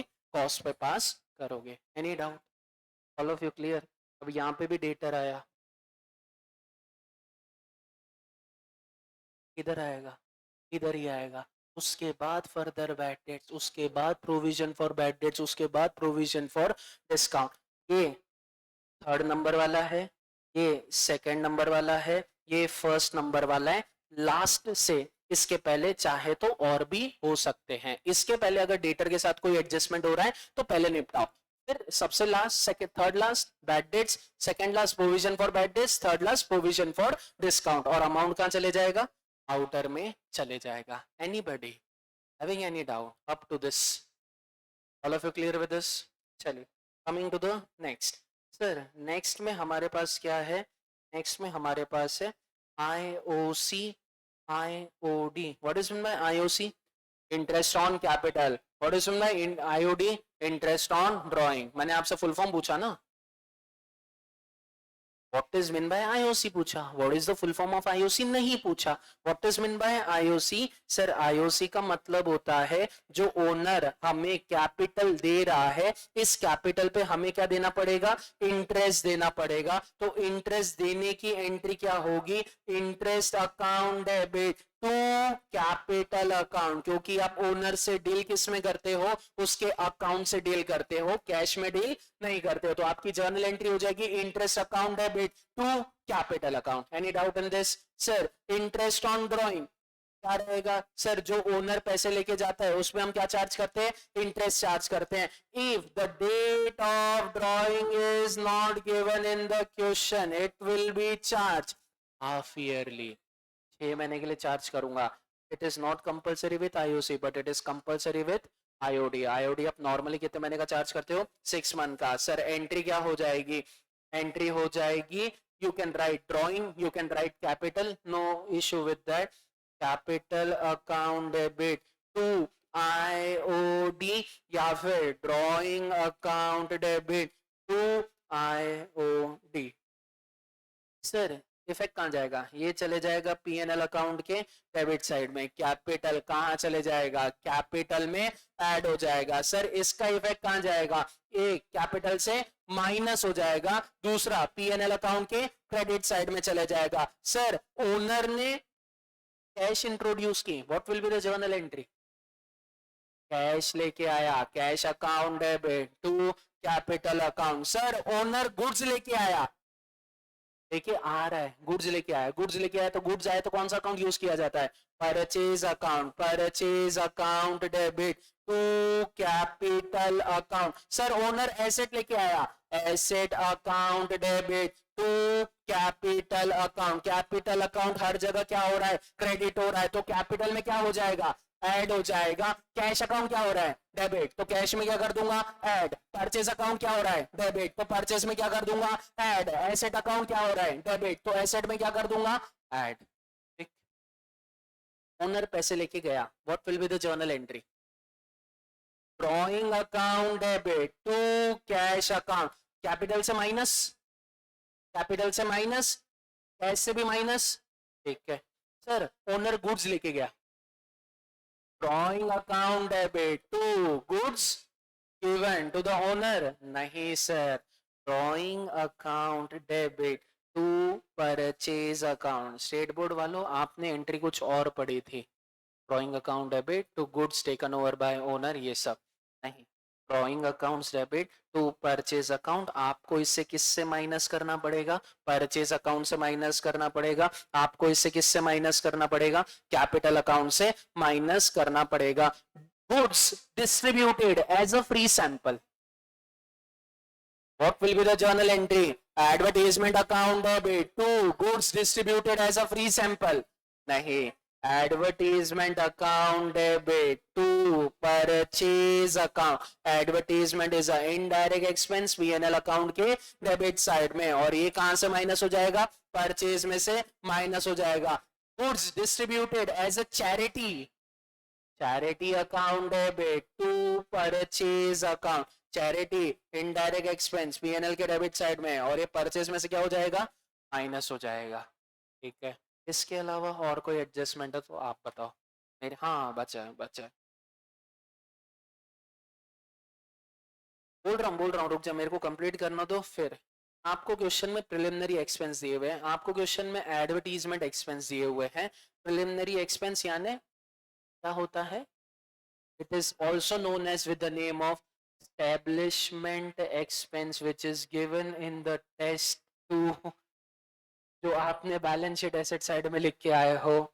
अगर प्रिलिमिनरी एक्सपेंस दिया है, अगर एडवर्टीजमेंट एक्सपेंस दिया है और इसके अगेंस्ट नीचे एडजस्टमेंट कुछ भी नहीं दिया हुआ है, अगर ये दिए हुए हैं और इसके अगेंस्ट नीचे एडजस्टमेंट कुछ भी नहीं दिए हुए, इट इज कंसिडर्ड एज ये ड्यूरिंग द ईयर का खर्चा है, ये पीएनएल अकाउंट में चले जाएगा। इट इज कंसिडर्ड दैट ये ड्यूरिंग द ईयर का खर्चा है, आप पीएनएल को ट्रांसफर कर दो। लेकिन नीचे बोला है प्रिलिमिनरी एक्सपेंस 5 साल तक चलाना है, एडवर्टीजमेंट एक्सपेंस 3 साल तक चलाना है, तो जितना प्रिलिमिनरी एक्सपेंस है डिवाइडेड बाय 5 कर दूंगा, इस साल का उतना खर्चा है, बचा हुआ amount balance sheet asset side में लिख दूंगा। फॉर एग्जांपल 2 लाख का खर्चा हुआ, 2 लाख का प्रिलिमिनरी एक्सपेंस हुआ, डिवाइडेड बाय 5 किया, कितना है 40,000, तो इस साल का खर्चा कितना है 40,000। उसका सेकंड इफेक्ट कहां दिया जाएगा, बैलेंस शीट एसेट साइड में। कितने रुपए लिखूंगा, 1,60,000 रुपए लिखूंगा। एडवर्टीजमेंट का खर्चा हुआ 3 लाख का, कितने साल चलाना है, 3 साल चलाना है, तो 3 लाख डिवाइडेड बाय 3, इस साल का खर्चा कितना है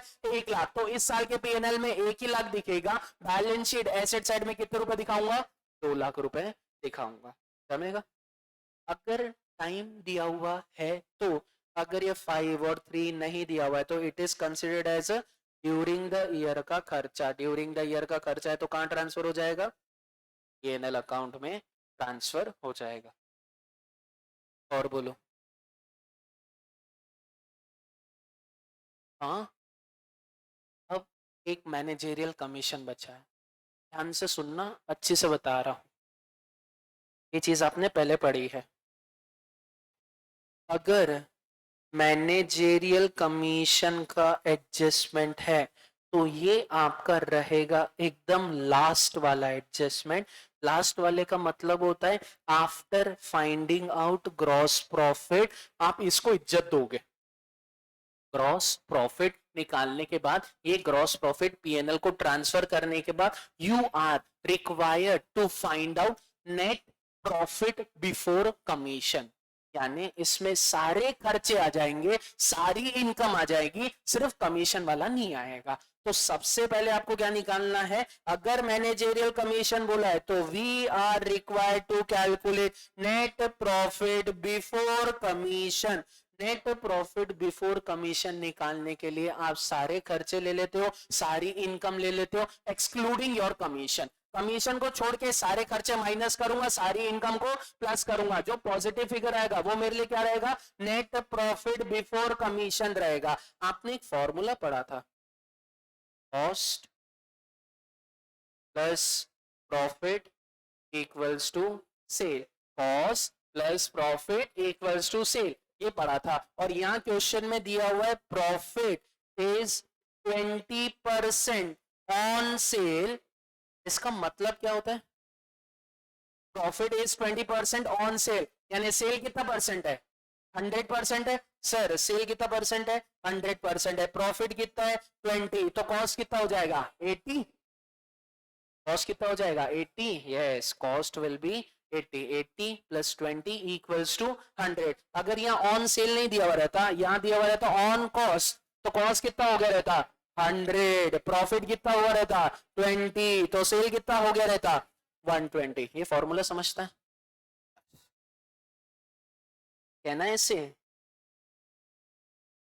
नेट प्रॉफिट बिफोर कमीशन, इसमें से आप क्या माइनस कर दोगे, कमीशन, तो आपको क्या मिल जाएगा, net profit after commission. Any doubt in this formula, net profit before commission में से मैं क्या माइनस कर दूंगा, कमीशन माइनस कर दूंगा, तो क्या आ जाएगा, नेट प्रॉफिट आफ्टर कमीशन आ जाएगा। आपने बिफोर से क्या माइनस कर दिया, कमीशन माइनस कर दिया, तो आफ्टर मिला। नॉर्मली हमें क्वेश्चन में कमीशन के परसेंटेज या तो बिफोर पे दिए हुए रहते हैं या आफ्टर पे दिए हुए रहते हैं, या तो बिफोर पे दिया हुआ रहता है या आफ्टर पे दिया हुआ है। अगर बिफोर पे दिया हुआ है तो बिफोर 100 ये 10, ये क्या आ जाएगा 90 आएगा, यहाँ माइनस की साइन है वहां प्लस की साइन थी, बस फर्क इतना ही है। और अगर आफ्टर पे दिया हुआ है तो ये 100 ये 10, ये कितना हो जाएगा 110। अगर 100 के लिए इतना है तो 10 के लिए कितना, 90 के लिए कितना, ये तो आप कैलकुलेट करोगे ही ना, ये तो वैल्यू आपको मिल जाएगी। अगर 100 के लिए इतना है तो 10 के लिए कितना, 90 के लिए कितना। अगर 110 के लिए इतना है तो 10 के लिए कितना, 100 के लिए कितना। जिस ये फॉर्मूले को आपको लिखा है कुछ इस तरीके से, अगर आपको परसेंटेज आफ्टर पे दिए हुए हैं तो आप क्या करते हो, net profit before commission divided by 100 plus rate multiply by rate. अब परसेंटेज किस पे दिए हुए हैं? आफ्टर पे दिए हुए हैं। आपके पास क्या अवेलेबल है? नेट प्रॉफिट बिफोर कमीशन है 110, this divided by 110 multiply by 10 you will get the amount of commission।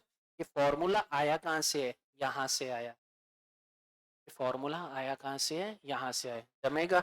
एक और फॉर्मूला दिया था, अगर बिफोर बोला है तो net profit before commission divided by 100 multiply by rate. आप ऐसे निकाल लोगे तो भी आपका आंसर आ जाएगा, कोई दिक्कत नहीं है। जमेगा? This is all about the adjustment of a final account। अब वो एक ही चीज करेगा, एडजस्टमेंट के साथ खेलेगा। जैसे मैंने खेला था क्वेश्चन नंबर 2 का ए, सेकेंड टेस्ट का फाइनल अकाउंट, सब कुछ इजी था, लेकिन क्लोजिंग स्टॉक इजी नहीं था। क्लोजिंग स्टॉक में थोड़ा सा दिमाग लगाना था। मैंने आपको डेटा दे दिया था 1 अप्रैल से लेके 7 अप्रैल तक का, और वहां पे मैंने 1 अप्रैल को आपके पास स्टॉक कितना था ये नहीं दिया था। अगर अप्रैल का स्टॉक नहीं दिया हुआ है तो यानी वो हमारे लिए, अगर मैं ये डेट देखूं तो वो मेरे लिए ओपनिंग स्टॉक है। पहले ओपनिंग स्टॉक निकालना था। जो 1 अप्रैल का ओपनिंग स्टॉक है वही 31 मार्च का क्या रहेगा? क्लोजिंग रहेगा, जो कि आ रहा था 2,30,000। जिसने निकालने में मैनेज हो गया उनका बरोबर हुआ था। नॉर्मली गलती वही हुई है, कहीं गलती नहीं हुई है। बहुत लोगों का 1,30,000 आया है, बहुत लोगों का 1,80,000 आया है। 2,30 बहुत कम का आया था, क्योंकि 15 आउट ऑफ 15 फाइनल अकाउंट्स में बहुत कम लोगों को मिले थे। यही गलती हुई है, और गलती का कोई स्कोप ही नहीं था पूरे क्वेश्चन में, क्योंकि पूरा क्वेश्चन बहुत इजी था। बस वहीं एक जगह आपके, कोई तो एक ऐसी जगह खेलेगा, लेकिन वो खेलेगा भी उस जगह जो चीज आपको आती है, क्योंकि ये चीज आपको बचपन से आती है। COGS equals to opening plus purchase plus direct expense minus closing. बस वो इंग्लिश पढ़ के थोड़ा सा आपको समझना था, उसमें आप सक्षम, क्योंकि और कोई ऑप्शन ही नहीं है उसके पास खेलने के लिए। उसके पास खेलने के लिए सिर्फ इंग्लिश है। अकाउंट्स में वो इंग्लिश के साथ ही खेलेगा तुम्हारे साथ। अब बोलो क्या करवाऊं मैं? This is my final account.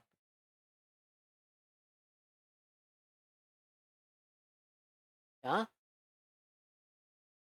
हाँ, उसकी जगह स्टॉक नहीं, नहीं स्टॉक कहाँ लिखेगा फिर तू? हाँ, स्टॉक का एडजस्टमेंट कहाँ देगा? परचेज में ही देगा ना, तो परचेज ही लिखो। परचेज में ही दोगे तो फिर परचेज ही लिखो। Any doubt? हाँ sir.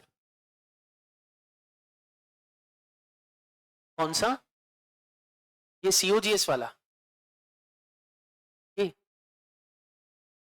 20% on cost. Profit is 20% on cost. अगर ऐसा दिया है तो आपकी कॉस्ट क्या हो जाती है सर? 100 हो जाती है। कॉस्ट 100 है तो प्रॉफिट का तो परसेंटेज दिया हुआ ही था, कितना है? 20। कॉस्ट 100 प्रॉफिट 20, तो बेचेगा कितने में? 120 में। अगर यहाँ पे बोला था प्रॉफिट इज 20% ऑन सेल, तो इसका मतलब ये होता है सेल कितना परसेंट है? 100, इसमें से प्रॉफिट कितना है? 20, तो आपके लिए कॉस्ट कितनी हो गई? बैलेंसिंग फिगर 80, क्योंकि 80 में आप 20 ऐड करोगे तभी 100 आएगा। अगर आप नीचे से ऊपर जा रहे हो तो आपको माइनस करना पड़ेगा, आप ऊपर से नीचे आ रहे हो तो आपको प्लस करना पड़ेगा। सेम विद दिस, आप नीचे से ऊपर जा रहे हो तो आपको ऐड करना पड़ेगा, आप नीचे से ऊपर आ रहे हो तो आपको माइनस करना पड़ेगा। जमेगा? All of you comfortable with this? This is all about final accounts.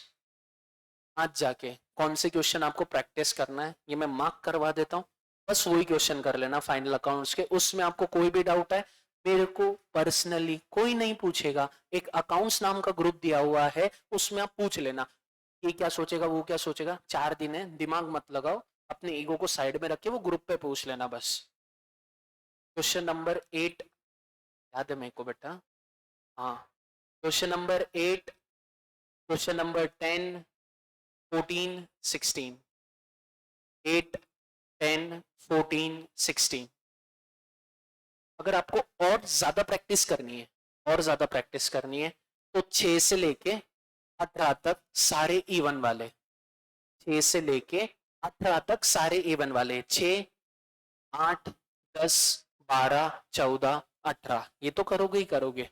Plus मैंने फाइनल अकाउंट्स की आपकी टेस्ट ली है, स्टार्टिंग में फाइनल अकाउंट की टेस्ट ली थी, वो टेस्ट के क्वेश्चन भी सॉल्व करेंगे, और ये टेस्ट 2 वाला क्वेश्चन, फाइनल अकाउंट की टेस्ट के क्वेश्चन है टेस्ट 2 वाला, क्योंकि ये क्वेश्चन 15 मार्क के लिए गिरी हुई हालत में आपसे पूछा जाएगा।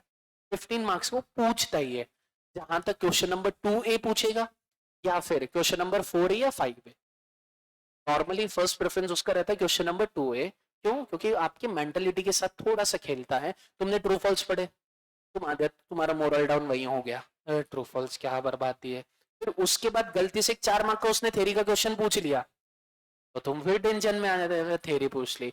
और उसके बाद अगर क्वेश्चन नंबर 1C आपका सेल ऑन अप्रूवल बेसिस हो गया, या अकाउंट करंट हो गया, या एवरेज ड्यू डेट हो गया, तो हम फिर से टेंशन में आ जाते हैं, क्योंकि these are the compulsory question. और average due date, account current और सेल ऑन अप्रूवल दिखता बहुत इजी है, लेकिन है बहुत बर्बाद, बहुत बर्बाद है। तीनों तीनों तीनों वाहियात है, समझ में नहीं आता क्या पूछा है उसने। उसके बाद थोड़ा सा और ट्रिक लगाता है फाइनल अकाउंट्स। फाइनल अकाउंट्स का क्वेश्चन सॉल्व करते वक्त एक मेरी छोटी सी ट्रिक है, जिसके एडजस्टमेंट आप क्वेश्चन पढ़ते हो, उसके बाद एडजस्टमेंट पढ़ते हो। क्लोजिंग स्टॉक पे एडजस्टमेंट है क्या, ऊपर क्लोजिंग स्टॉक से रिलेटेड कोई आइटम दिख रहा है तो उसे टिक कर दो। वेजेस पे एडजस्टमेंट है, वेजेस को टिक मार दो। जिस पे एडजस्टमेंट है उसको लास्ट में टच करूंगा, जिस पे एडजस्टमेंट नहीं है उसको पहले 1 2 3 पीएनएल ट्रेडिंग या फिर बैलेंस शीट में ट्रांसफर कर दूंगा, एडजस्टमेंट वाले को लास्ट में हाथ लगाऊंगा। ये मेथड आप वहां अप्लाई कर सकते हो, बहुत काम की आती है। और क्वेश्चन पढ़ रहे हो तो इस हिसाब से पढ़ना कि अगली बार क्वेश्चन पढ़ने की जरूरत ना पड़े।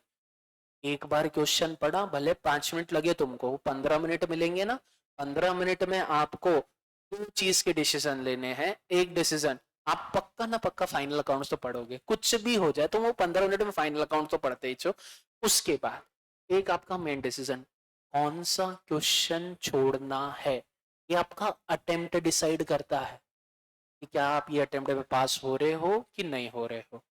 रिग्रेट नहीं करना खुद के ऊपर, फिर काश मैं ये वाला कर लेता और इसे छोड़ देता जो कर रहा हूँ।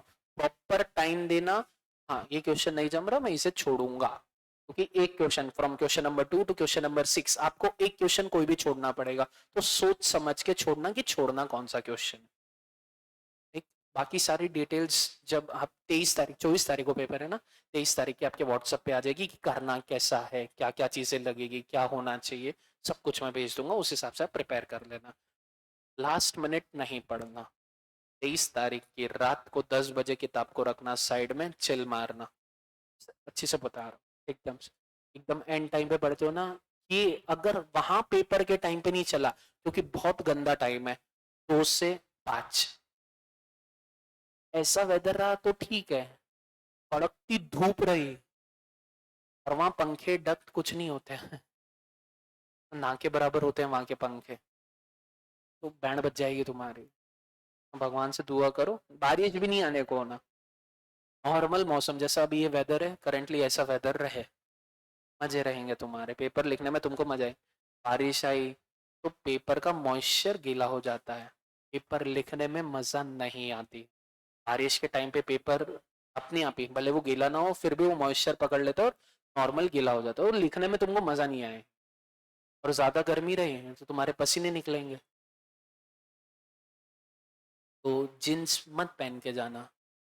तुम पजामा भी पहन के गए तो कुछ नहीं बोलना तुमको, वो मस्त आराम से ऐसे कपड़े पहन के जाना जो तुमको फ्रीली लगे, तुमको ऐसा भारी भारी फील ना हो क्या पहन लिए। तो ये सब चीजें सोचनी पड़ती है पेपर लिखने के पहले, क्योंकि आप कंफर्टेबल रहे, पेपर उसने कैसा भी पूछा आपका अच्छा जाता है अगर आप कंफर्टेबल हो। चलेगा? एक 10 मिनट का छोटा सा ब्रेक है, 10 मिनट के बाद we are starting with rectification, TRS and bills of exchange. मैं फिर बीच में ब्रेक नहीं दूंगा, हाँ I will extend up to 10:30, ये सारा रिवाइज हो जाएगा। अब ये जो क्वेश्चन आपको दिए, अगर इसमें आपको कोई भी डाउट आता है कोई भी एडजस्टमेंट में, आप मेरे को वॉइस मेल भेजिए ग्रुप में, आप मेरे को नॉर्मल टेक्स्ट कीजिए ग्रुप में। आप पर्सनली करोगे ना, पर्सनली मेरे से मिस हो जाएगा, मैं पहले बता रहा हूँ, नहीं करवा पाऊंगा। मैं पर्सनली भेजोगे ना तो इग्नोर हो जाता है, वो मैं करता नहीं हूँ, मेरे से हो ही जाता है इग्नोर। आप ग्रुप में भेजिए तो मैं आपके आंसर क्लियर कर दूंगा। Thank you so much. ये ऑनलाइन वाले कब उड़ गए?